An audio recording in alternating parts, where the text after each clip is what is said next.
Ya, Assalamualaikum warahmatullahi wabarakatuh. Eh, Yang saya hormati Bapak sekalian yang hadir pada pagi hari ini, saya di sini sebagai salah satu, Pak, saya posisinya sebagai apa, Pak? Assalamualaikum warahmatullahi wabarakatuh. Yang kami hormati Bapak Abdul Holik, calon fasilitator daerah kelas 41A, yang kebetulan beliau adalah salah satu guru BK di SMK Al-Miftah Pamekasan.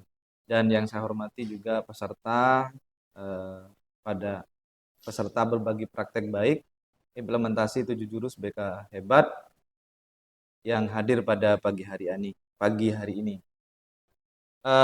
Saya sedikit selaku perwakilan dari sekolah eh, menyinggung implementasi 7 jurus BK hebat yang saya sudah searching-searching di beberapa referensi yang menyatakan bahwa 7 strategi bimbingan konseling yang diluncurkan oleh Kemendikbud ini ya, atau Kementerian Pendidikan untuk mendampingi guru bagi siswa ya. Yang pertama yaitu mengenali potensi pada siswa. Yang kedua, baik melakukan atau mengelola emosi pada siswa. Kemudian yang ketiga, tumbuhkan resiliensi. Kemudian yang keempat, menjaga konsistensi. Kemudian yang kelima, jalin koneksi. Yang keenam, bangun kolaborasi. Dan yang ketujuh adalah menata situasi. Itu salah satu 7 dari jurus BK hebat yang akan disampaikan oleh Bapak Holik Abdul Holik atau calon fasilitator daerah kelas 41A. Semoga bermanfaat bagi kita semua termasuk saya ya. Dan nanti kepada yang lainnya, khususnya kepada SMK Al-Miftah. Demikian sambutan dari saya, perwakilan dari SMK Al-Miftah. Kurang lebihnya kami mohon maaf. Wassalamualaikum warahmatullahi wabarakatuh.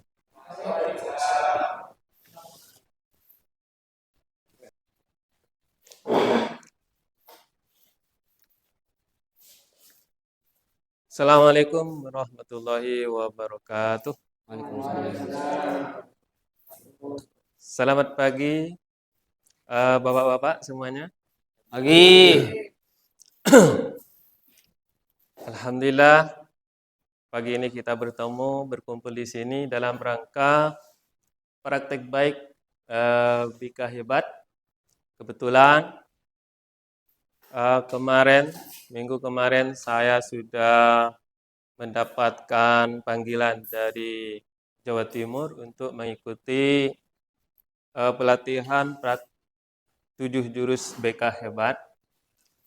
Nah, sekarang sudah saatnya dari apa pengalaman dan pengetahuan yang sudah saya dapatkan dari sana untuk bisa memberikan praktek baik kepada bapak-bapak. Karena pada dasarnya memberikan bimbingan kepada siswa itu tidak hanya guru BK saja. Mengingat jumlah guru BK itu sedikit, maka semua guru, non-guru, wali kelas, guru wali, guru mata pelajaran itu berhak untuk memberikan bimbingan terhadap siswa. Nah, sebelumnya agar suasananya lebih kondusif dan hangat, saya mohon kepada bapak-bapak untuk berdiri semuanya.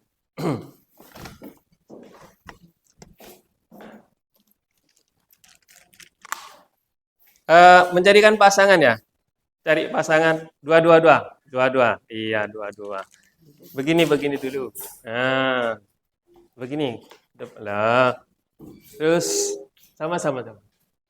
Kamu di sini, Bapak di sini lah. Tidak. Kamu Bapak berhadapan dengan ini. Nah, begitu. Lah, di sini ada barang.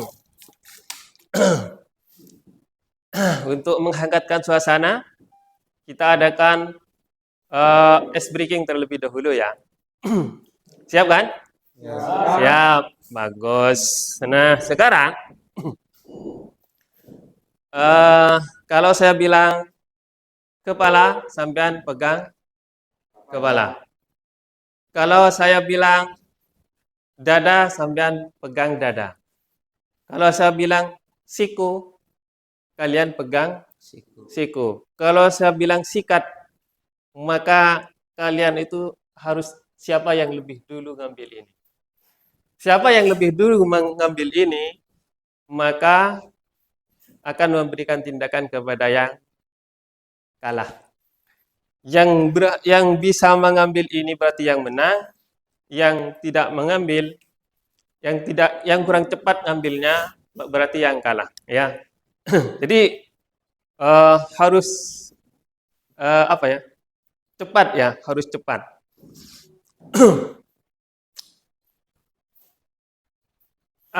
Kita mengadakan kesepakatan terlebih dahulu.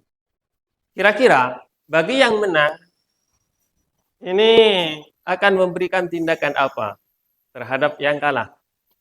Apa pijitin yang menang atau bagaimana? Ayo, apa? Kira-kira apa? Kira-kira memberikan tindakan apa? Pijit ya? Ya, pijit saja. Ya. Baik, Bapak. Sekarang bahu. Tangan. Siku. Kepala. Sikat. Sekarang yang menang dari Bapak Arifin, Bapak Ahkam, dan Bapak David. Nah, sekarang berarti Bapak Leo harus membijat Bapak Arifin dan Bapak siapa? Pak Yani. Ini guru anu ya? Guru produktif ya? Guru produktif. Pijat Bapak Ahkam dan Bapak Hafid dipijat oleh Bapak Aun. Silahkan dimulai pijat. Iya.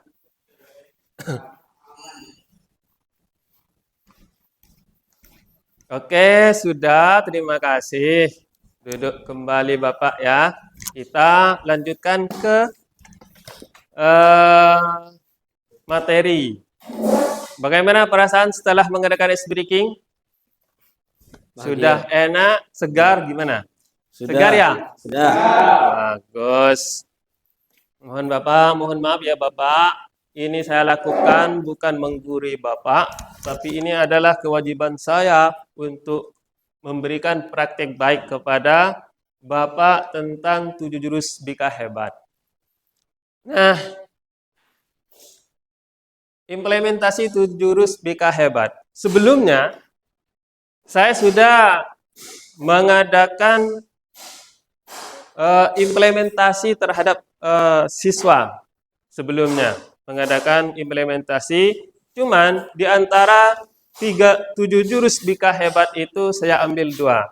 Jurus 1 dan jurus 5. Baik. Sebelumnya, kita sekarang bernyanyi terlebih dahulu tentang jurus bika hebat. Yang ini aja ya. Ayo berdiri. Kita bernyanyi bersama. Ikuti gerakannya.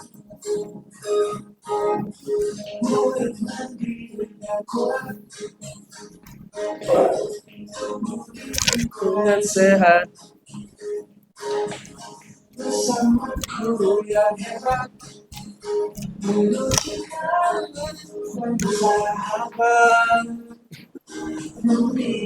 Dengan tulus 7 jurus, kenali potensi, tolak emosi,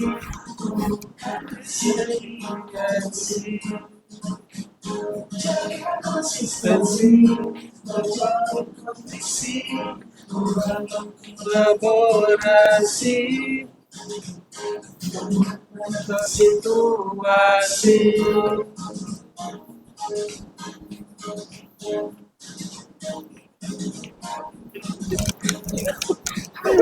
Ayo. Dan nyaman dan juga menggembirakan.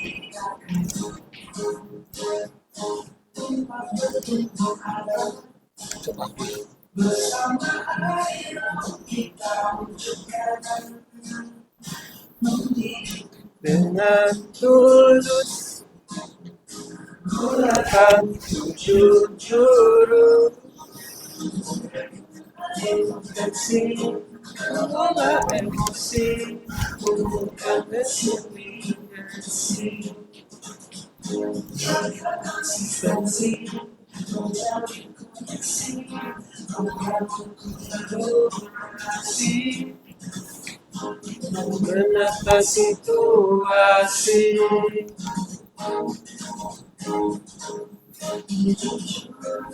BK hebat,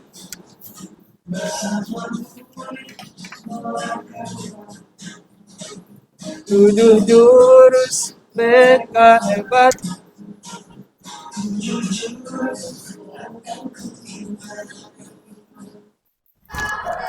ya. Terima kasih. Sekarang kita masuk ke materi lagi ya.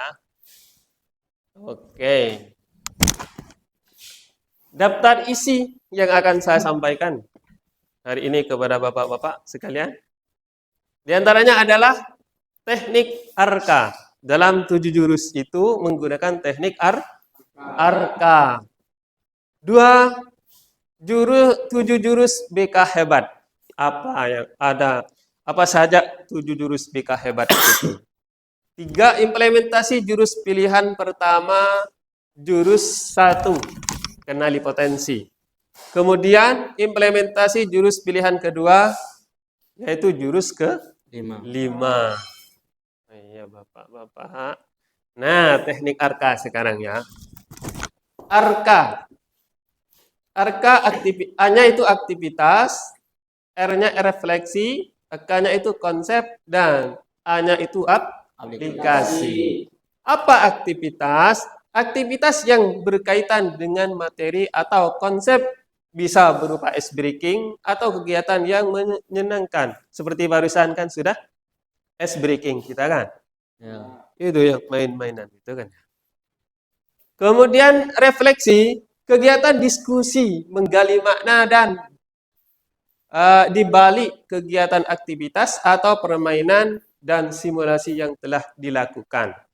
Nah, kemudian konsep, teori atau konsep yang berkaitan dengan kegiatan yang digunakan selama penggunaan jurus pilihan. Sementara aplikasi praktek bimbingan atau penerapan hasil kegiatan sebagai tindak lanjut pelaksanaan jurus. 7 jurus BK hebat. Pertama, kenali potensi. Jurus pertama, kenali potensi. Jurus kedua, kelola emosi. Kenali potensi, guru BK dan non BK, artinya seperti bapak-bapak ini kan bukan guru BK kan? Ada yang guru agama, guru produktif, guru PPKN, guru apa? Bahasa Inggris ya? Iya, bahasa Inggris, matematika kan? Bapak Rifin bahasa Arab. Wah, luar biasa ini kan. Nah, sekarang kan penerapannya.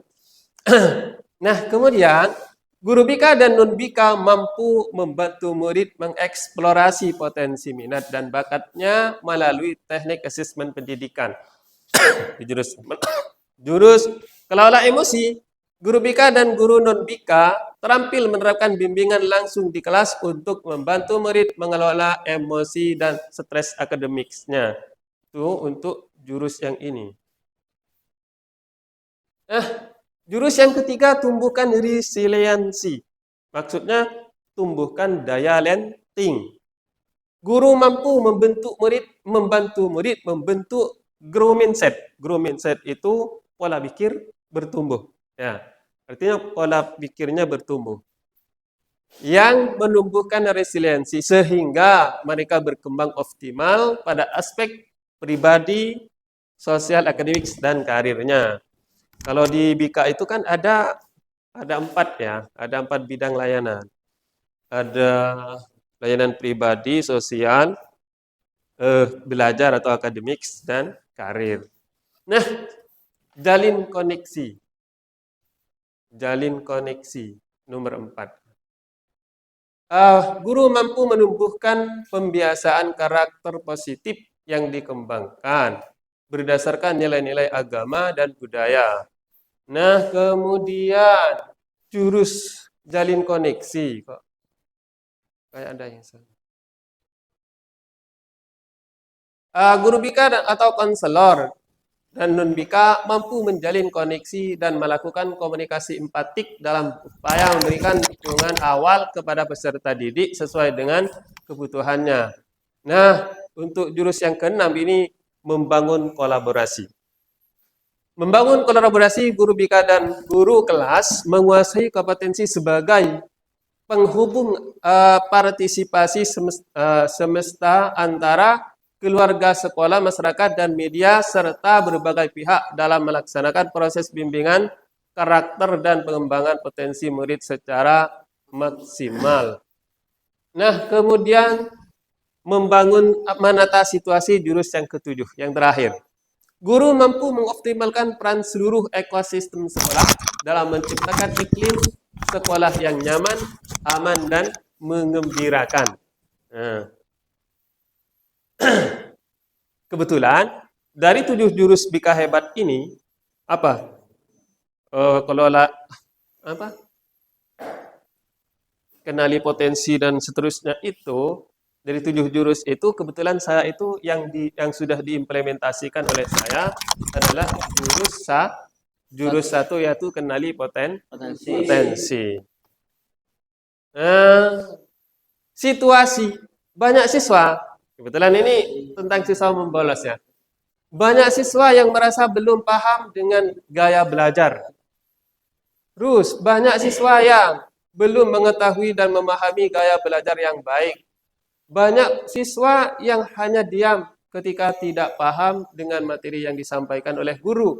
Siswa merasa belum tahu akibat jika tidak paham dengan gaya belajarnya. Siswa merasa kurang semangat saat menerima materi dan kebingungan saat ditanya gaya belajarnya. Siswa belum merasa yakin tentang gaya belajar yang dimiliki. Dan siswa perlu motivasi dan dukungan tentang gaya belajar. Nah, tantangannya. Next saja. Aksi berdasarkan hal tersebut. Nah ini, berdasarkan fenomena yang sudah saya sampaikan barusan, maka jurus 1 menjadi pilihan yang dipilih sebagai tindakan solutif bagi siswa untuk mengenali potensi siswa. Mereka untuk memahami gaya belajar dan motivasi untuk belajar lebih rajin.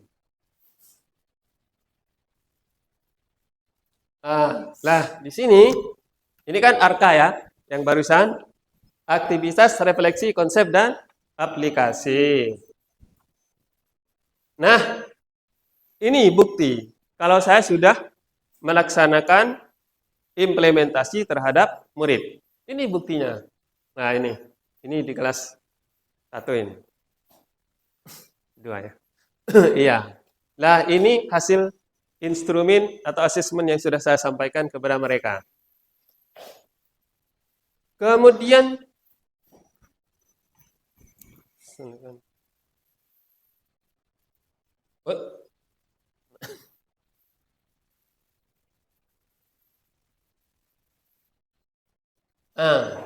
ini juga hasil dari implementasi kemarin kepada siswa.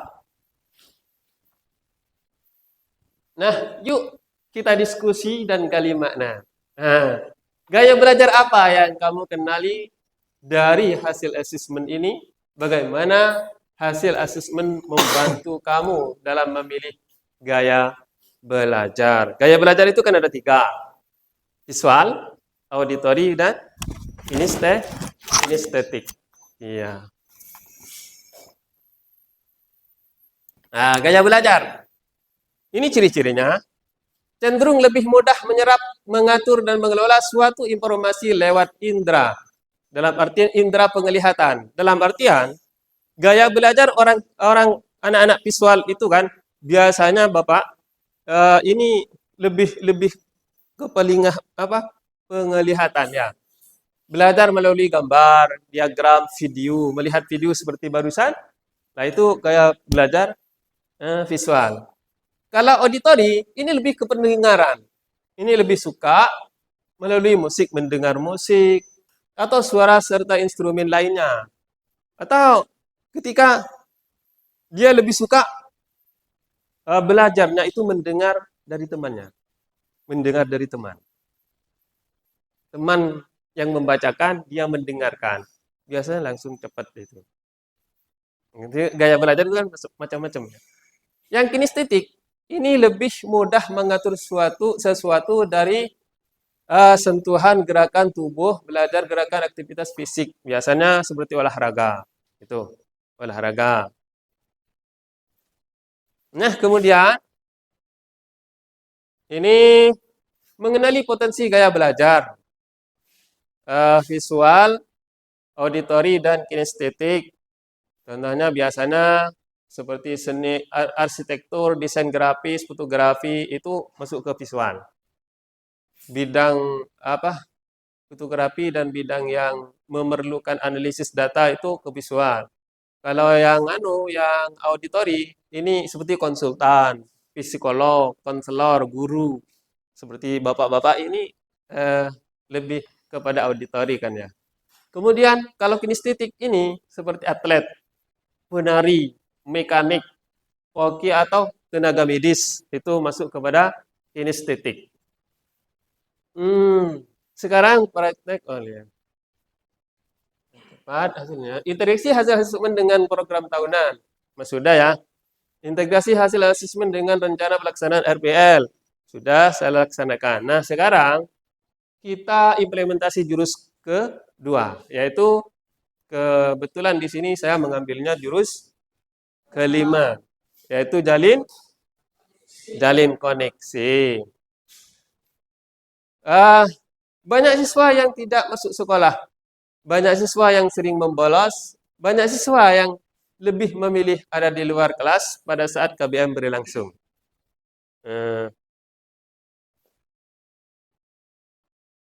Sama ya, sama kan?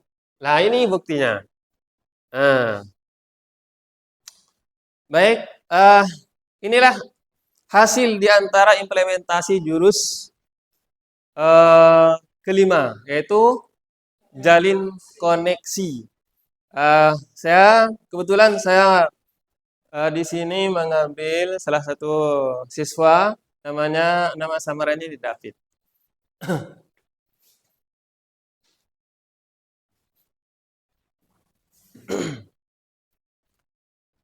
Bagaimana rasanya saat kamu membolos? Nah, ini kan pada saat saya implementasi, pertama yang harus saya lakukan ini menggali informasi dari siswa yang saya ambil kemarin.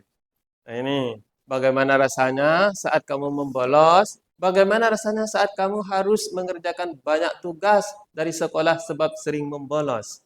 Jadi di situ nah, sekarang menurut kamu mana yang kamu pilih berangkat sekolah bersama teman, nongkrong sambil main game?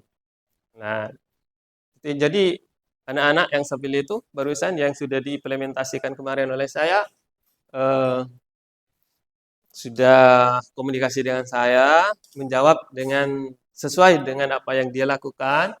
Nah, lebih suka membolos atau tidak membolos? Nah, di dalam jurus 5, jalin koneksi ini Tahapannya, tahapannya, tahapannya adalah diantaranya satu, keterampilan mendengar aktif, ya. Keterampilan mendengar aktif. Begini Bapak-bapak, keterampilan mendengar aktif artinya keterampilan membuka percakapan. Nah, ini kan solar namanya, solar ini. Artinya membangun keakraban antara konselor dengan konseli, begitu. Menanyakan tentang bagaimana kabarnya hari ini, terus tentang bagaimana keadaannya. Itu kan membangun membangun apa namanya? Membangun keakraban, kenyamanan. Nah, kemudian yang kedua, koneksi sebelum koreksi. Nah, tindakan murid yang bisa kita lihat atau perkataan mereka yang bisa kita dengar sebetulnya hanya menggambarkan sebagian kecil saja. Jadi apa yang dilakukan oleh murid, apa yang dilakukan oleh murid itu perkataan perilakunya itu hanya sebagian saja yang kita apa yang kita lihat. Akan tetapi ada bagian penting yang tidak bisa kita rasakan, yaitu perasaannya, ya kan? Mereka itu perasaan. Sulit untuk menyentuh perasaan mereka itu. Oleh karena itu, kita tidak bisa menghakimi yang sok tahu, tidak bisa menjadi hakim yang sok tahu.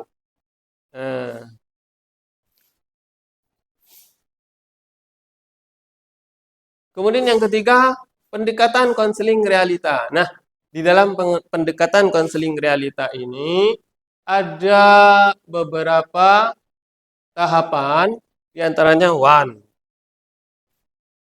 doing direction, evaluation, dan planning. Nah, jadi ini pendekatan konseling realita ini diintegrasikan dengan arka. One ini keinginan, menanyakan keinginan siswa. Apa yang kamu inginkan dengan sekolah ini? Kamu sekolah ini apa yang kamu inginkan? Ini arkanya itu aktivitasnya kan ya. Apa yang kamu inginkan? Lah kemudian doing and direction-nya. Apa yang kamu lakukan? Tindakan dan arah sana. Apa yang ingin kamu lakukan saat ini? Nah, kemudian evaluation. Jadi mengevaluasi dari keinginan atau kemudian yang dikerjakannya dievaluasi. Mengevaluasi perilaku individu saat ini dan kesadaran. Kemudian planning. Jadi yang terakhir ini merencanakan apa yang harus dilakukan setelah melakukan konseling, begitu.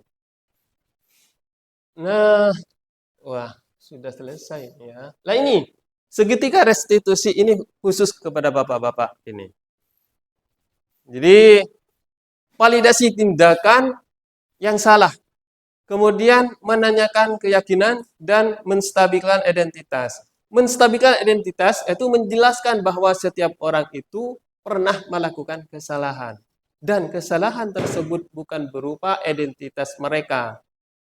Ini membantu siswa untuk merasa lebih aman dan tidak merasa malu. Nah ini khusus guru non-bika seperti bapak-bapak ini yang akan membimbing murid-muridnya ya nanti.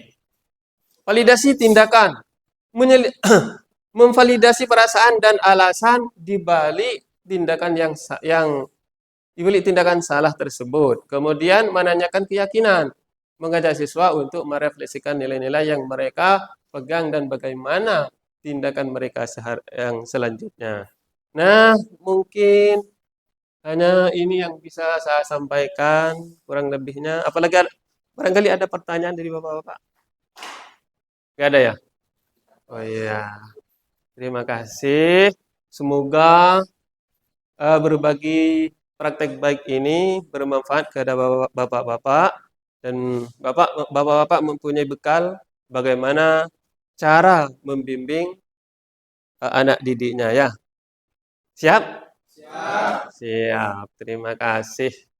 Wassalamualaikum warahmatullahi wabarakatuh.